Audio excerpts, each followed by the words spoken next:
Últimas noticias. Actualidad.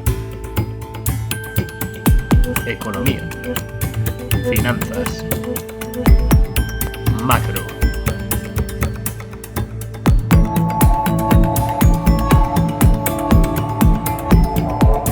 Bueno, vamos a arrancar con la conexión macro, este repaso al ciclo económico. Además hoy con gráficos muy interesantes que os traigo y también quiero saber vuestra opinión a todos ellos.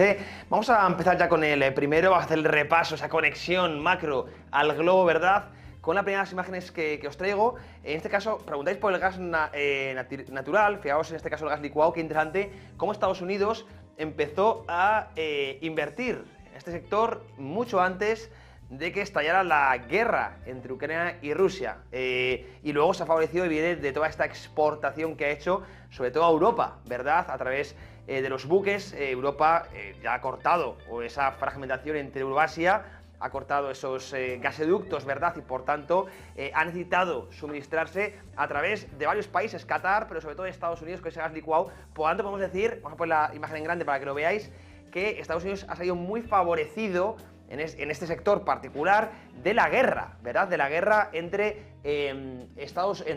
Ucrania y Rusia. La gran pregunta, y esto llega a la teoría de la conspiración en muchos casos, si Estados Unidos ha podido fomentar el conflicto, alentar el conflicto, en parte para verse favorecido de esta exportación de gas natural, que en muchos casos le ha permitido también mantener estos tremendos déficits. Además, no olvidemos que Estados Unidos se ve muy favorecida a una economía de guerra, porque una economía de guerra favorece al dólar y es más que nunca se necesita demanda de dólares en estos contextos de alto déficit. Repito, no voy a entrar yo en si esto es así o si no, pero los incentivos eran peligrosos. Que Estados Unidos empezase a construir o a invertir muchísimo en el gas licuado, cuando a priori no debería haber esa demanda de gas licuado, salvo que en un futuro estallara. Fijaos como la inversión empezada en 2014 por el tema del Maidán y tal, salvo que estallara un conflicto entre Asia, en este caso entre Rusia y Europa, que ahora sí parece que justifica toda esa inversión que inicialmente se produjo, año 2014, 2015, 2016.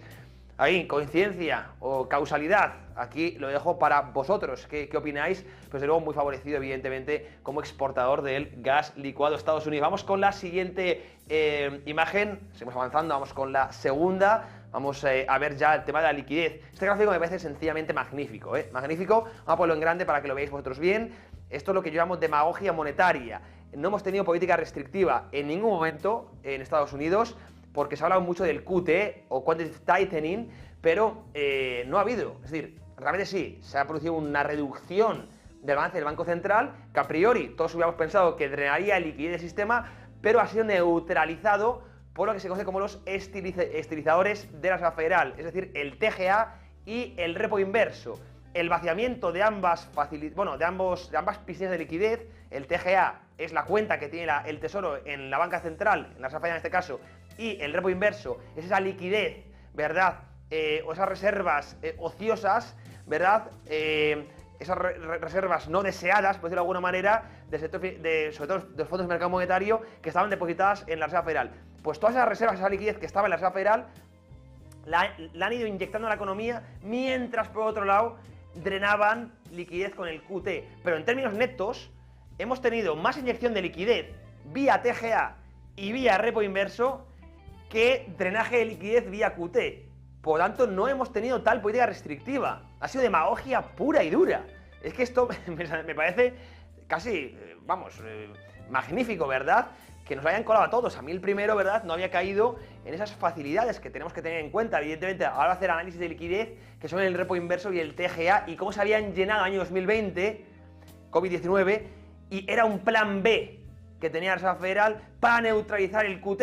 Ellos de cara al público hablaban de que iban a ser restrictivos, muy duros, los halcones, ¿verdad?, de la Reserva Federal, mientras tenían ese parche, ese plan B, para neutralizar los efectos. Por eso no hemos visto tal deflación de activos, que ha sido característica de un periodo de QT. Al igual que en un periodo de QE tenemos inflación de activos, en un periodo de QT todos habríamos pensado que íbamos a tener una deflación de activos, pero no hemos tenido tal porque ha sido neutralizado por esto que vemos en verde, por los neutralizadores, sustituidores, es decir, el repo inverso, el vaciamiento del repo inverso y el vaciamiento del TGA. El TGA, repito, o la TGA es esa cuenta que tiene el Tesoro en la Reserva Federal. Tremendo, ¿verdad? Y esto es importante entenderlo. Vamos con la siguiente de las imágenes, seguimos avanzando, vamos a por la tercera, ¿verdad? En esta conexión macro. Y fijaros, todo esto está llevando esta actitud de la Reserva Federal cuando estamos en una economía en Estados Unidos muy sobrecalentada, con pleno empleo, y aún con expectativas de inflación muy lejos del objetivo. Fijaos, lo vamos a poner en grande para que lo veáis. Estos son los break-evens, es decir, las expectativas de inflación a 5 años.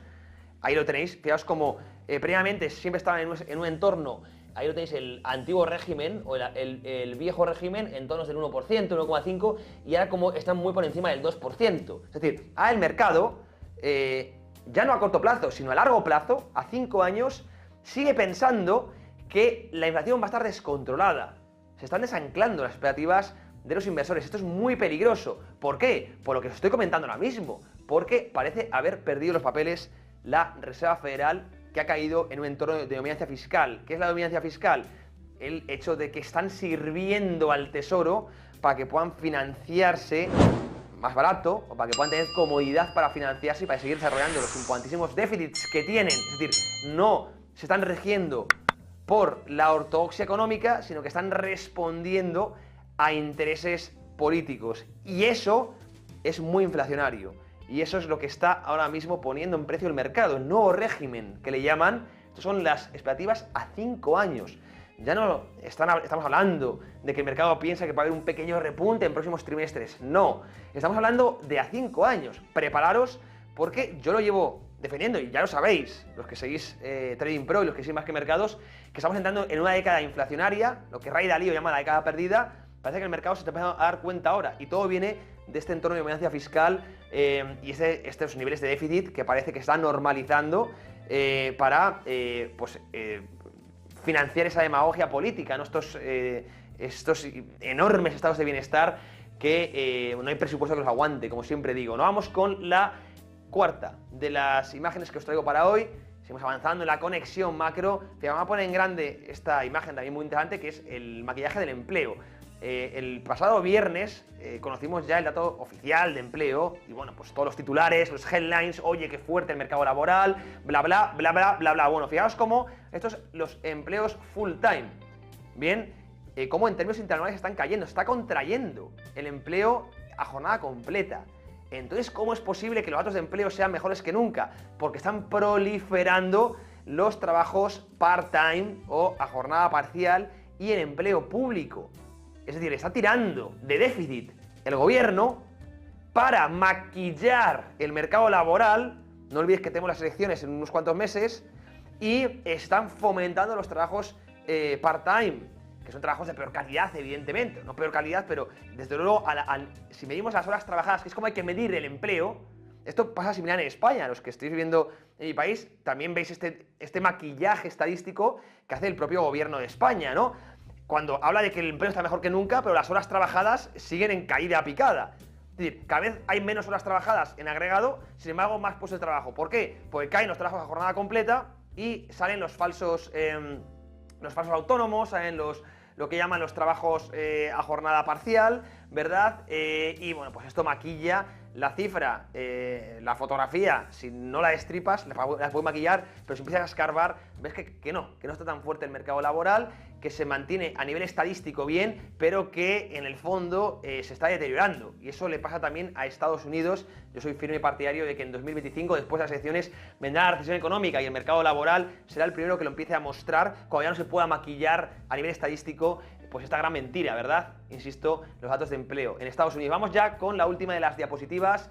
La vamos a poner en grande como siempre para que veáis, ahí lo tenéis. Y fijaros también qué interesante cómo ven los economistas la inflación y cómo la ve el resto del mundo. Vamos a ponerlo en grande para que lo veáis. Le metemos zoom, gráfico que colgó Lynn Alden en su perfil de Twitter, muy interesante.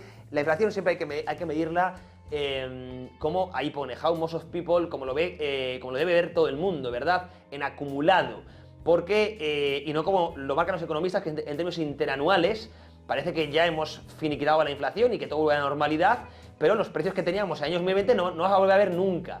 Porque la inflación hay que medirla en acumulado y la pérdida de poder adquisitivo de nuestros ahorros no la vamos a volver a recuperar. Porque, bueno, podemos decir que los salarios se pueden ajustar a la inflación, es decir, si nos suben en términos nominales la inflación y en términos reales los salarios no perderán poder adquisitivo. Pero los ahorros, el dinero que tenemos en el banco, sin invertir, esa pérdida de poder adquisitivo, de valor de los ahorros, eso nadie nos lo va a devolver. Eso lo tenemos que tener en cuenta, la inflación se mide en acumulado. Y desde el año 2020, el dólar y el euro han perdido un 20% de poder adquisitivo. Todo aquel que no haya invertido sus ahorros y haya conseguido por lo menos esa rentabilidad, ha perdido dinero. Aunque no haya hecho nada, se lo han robado de forma invisible con este impuesto llamado inflación. Por lo tanto, siempre hay que verlo en acumulado. Bien, y no os dejéis engañar con esas métricas que hacen los economistas y los políticos en términos interanuales, en términos intermensuales, ponen la situación de forma compleja para que gran parte de la sociedad no se dé cuenta, ¿verdad? Y por eso también apoyan cierta ignorancia, para poder meter ese dinero en el bolsillo y que no se den cuenta, ¿verdad? Por eso hay que apostar fuertemente desde los medios independientes como el nuestro, como Trading Pro, por la educación financiera. Más importante, para hacer cara a los de arriba, que son, insisto, los que nos meten el dinero en el bolsillo. Por eso la inflación, y con eso ya acabo, siempre en acumulado, línea azul, y es esa tendencia alcista, es el dinero básicamente que le van robando a nuestros ahorros. Por eso nos tenemos que proteger vía inversión, por desgracia, no nos queda otra. Son los políticos los que nos roban, nosotros los que nos tenemos que proteger. Así funciona, con esto me despido, amigos y amigas, un fuerte abrazo, muchos besos, chao.